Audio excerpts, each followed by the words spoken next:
எல்லாருக்கும் வணக்கங்க. இப்போது நம்ம வந்து இறைவன்கிட்ட கேட்க வேண்டிய விஷயங்கள் என்ன இருக்குது, கேட்கக்கூடாது என்ன இருக்குது அப்படின்னு இருக்கு. இப்போ நம்ம இறைவன்கிட்ட கேட்கணும் அப்படின்னா எதை கேட்டால் மற்ற எல்லா பிரச்சனைகளுக்கும் முடிவு வந்துடுமோ, எதை கேட்டால் நமக்கு ஒரு நிலையான ஒரு தீர்வு கிடைக்குமோ, எதை கேட்டால் உண்மையான ஒரு ஒர்த் இருக்குமோ, எதை கேட்டால் அதுக்கான உண்மையான ஒரு வேல்யூ இருக்குமோ, எதை கேட்டால் அதுக்கு உண்மையான ஒரு ரீசன் இருக்குமோ அதை தான் நம்ம கேட்கணும். உதாரணத்துக்கு வந்து நீங்கள் இப்போ ஒரு பொருள் கேட்குறீங்க அப்படின்னா மீண்டும் வேறு ஒரு பொருள் கேட்க நேரிடும். உதாரணத்துக்கு வந்து நீங்கள் ஒரு சூழ்நிலையை கருதி இந்த சூழ்நிலையை விட்டு நான் வெளியில் வரணும்னு கேட்டிங்கன்னா மீண்டும் இன்னொரு பிரச்சனைக்குரிய சூழ்நிலையை உருவாகிறதுக்கு நேரிடும். ஒரு மனிதரை கேட்குறீங்கன்னா மீண்டும் அதே மனிதர்கிட்டேருந்து காப்பாற்றுங்கன்னு அழுகிறதுக்கான சூழ்நிலை நேரிடும். அப்போ ஒரு பதவி கேட்குறீங்கன்னா மீண்டும் அதுக்கு மேலே ஒரு பதவி இருப்பாங்க. ஏன்னா உங்களுக்கு மேலே அப்பனுக்கு அப்பன் இருக்கிற மாதிரி நமக்கு மேலே ஒரு பதவி இருக்கும். அந்த பதவியை திருப்பி நம்ம கேட்குற மாதிரி இருக்கும். ஸோ இதெல்லாமே வந்து என்ன பார்த்தீங்கன்னா மாயை. எதை கேட்டாலும் நிறைவேற போகிறது கிடையாது. நிறைவேறினாலும் மீண்டும் அதுக்கு மேலே நெக்ஸ்ட்டு அடுத்த மேலேன்னு அது போயிட்டே இருக்கும். அதுக்கு முடிவே கிடையாது.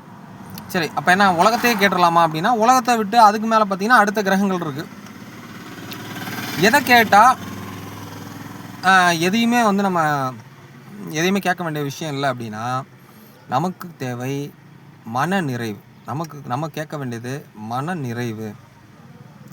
எந்த சூழ்நிலையிலுமே மன நிறைவுன்னு ஒன்று இருந்தால் உங்களுக்கு, அதாவது யாரை பார்த்தாலும் தாழ் மனப்பான்மை வராது. மன நிறைவுன்னு ஒன்று இல்லை அப்படின்னா நம்ம அடுத்த பார்த்து கேட்க ஒருத்தரை பார்த்து தெரிஞ்சு அவரை பார்த்து இதை கேட்க அதை பார்த்து இது கேட்க இருந்தோம்னா எவ்வளோதான் பெரிய விஷயங்கள் நமக்கு வந்தாலும் அந்த மன ஏக்கம், மன குறைபாடு, தேவைகளுக்கான அடுத்த கட்ட நடவடிக்கை இதெல்லாமே கண்டிப்பாக அங்கே வந்துடும். இதே மன நிறைவு வேணும், எப்போவுமே மனசு வந்து நிறைவோடு இருக்கணும் அப்படின்னு நம்ம வேண்டிட்டோம் அப்படின்னா நமக்கு அடுத்தது கேட்குறதுக்குன்னு வேறு எதுவுமே இருக்காது. நமக்கு எது வந்தாலும் மன நிறைவு இருக்கும். அப்படிங்கிற பட்சத்தில் என்ன ஆயிரும் அப்படின்னா எது இல்லைனாலுமே ஏன்னா எது இல்லைங்கிறது தான் மனசு கேட்கும். அதனால தான் டக்குன்னு என்ன பண்ணிடுறது, அதோட அறிவை பாருங்கள். எதை இல்லையோ அதை கேட்க தூண்டுவதனால நம்ம திடீர்னு என்ன பண்ணுறோம், எதிர்காலத்துக்கு போயிடும். ஏன்னா நிகழ்காலத்தில் எல்லாம் இருக்குது. நாம் ஏன் எதிர்காலத்தை பற்றி டக்குன்னு யோசிக்க ஆரம்பிச்சிடறோம்னா, எதிர்காலத்தை பற்றி திட்டம் தீட்ட ஆரம்பிக்கிறோம் அப்படின்னா, மன ரீதியாக கவலைப்பட ஆரம்பிக்கிறோம் அப்படின்னா மனசுக்கு தெரியும் எது இல்லைன்னு நம்ம சொல்கிறோமோ அதை உடனே வந்து இவங்க வந்து அதை சார்ந்த விஷயங்களை இவங்க நடவடிக்கை எடுக்க ஆரம்பிச்சிருவாங்க. இப்படியே வந்து இல்லாத ஒன்றை வந்து யோசிக்க வச்சு திட்டம் தீட்ட வச்சு அதோட கைப்பிடியிலே இருக்க என்னைக்காவது நீங்கள் யோசிச்சிருக்கீங்களா? இதோட பிடியிலே நம்ம இருக்குமா, எப்படா வெளியில் வர்றதுன்னு? என்னைக்காவது அந்த மனம்ங்கிற அந்த எண்ணங்கள் வரும்போது உங்களுக்கு அந்த யோசனை வந்திருக்கா? இதோட பிடியிலே இருக்குமா, இதை விட்டு நம்ம எப்போ வெளியில் வர்றதுன்னு என்னைக்காவது யோசனை வந்திருக்கா? இல்லை யாராவது வந்து இன்றைக்கி கேட்டு நிறைவடைஞ்சிருக்காங்களா? இல்லை யாராவது வந்து இன்றைக்கி வந்து எனக்கு இதோட சந்தோஷம் இதை கிடைச்சவொன்னே எனக்கு சந்தோஷம் கிடச்சிச்சு, இதுக்கு மேலே எனக்கு எதுவும் தேவையில்லைன்னு சொல்லியிருக்காங்களா? இல்லை யாராவது இன்றைக்கி வந்து பொருளால் மன நிறைவு அடைஞ்சிருக்காங்கன்னு நீங்கள் காட்டுங்க. பொருளால், பதவியால், பணத்தால், பெண்ணாசையால் மன நிறைவு அடைஞ்சிருக்கிறவங்க யாராவது இருக்காங்களா இன்றைக்கி வரைக்கும் உலகத்தில்? கட்டாயமாக கிடையாது.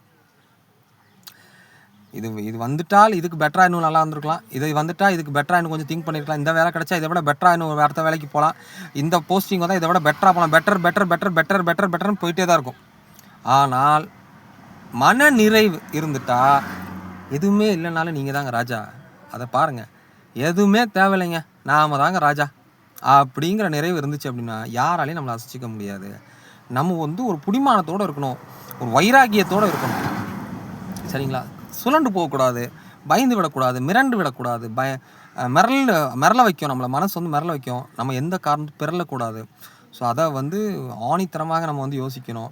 எந்த சூழ்நிலையுமே திடக்காத்த மனசை வந்து ஏற்படுத்திக்கணும். எந்த ஒரு சூழ்நிலையுமே வாழ்க்கையில் வந்து மன திடத்தை வந்து மன நம்பிக்கையையும் விடக்கூடாது. இதை விடலை அப்படின்னா உண்மையிலேயே நம்ம வாழ்க்கை சொர்க்கத்தையே நம்ம இங்கே பார்க்கலாம். எந்த ஒரு சூழ்நிலையிலையுமே நமக்கு வந்து ஒரு ஏக்கங்கள் இருக்காது. எந்த ஒரு சூழ்நிலையுமே நம்ம யார்கிட்டையும் வந்து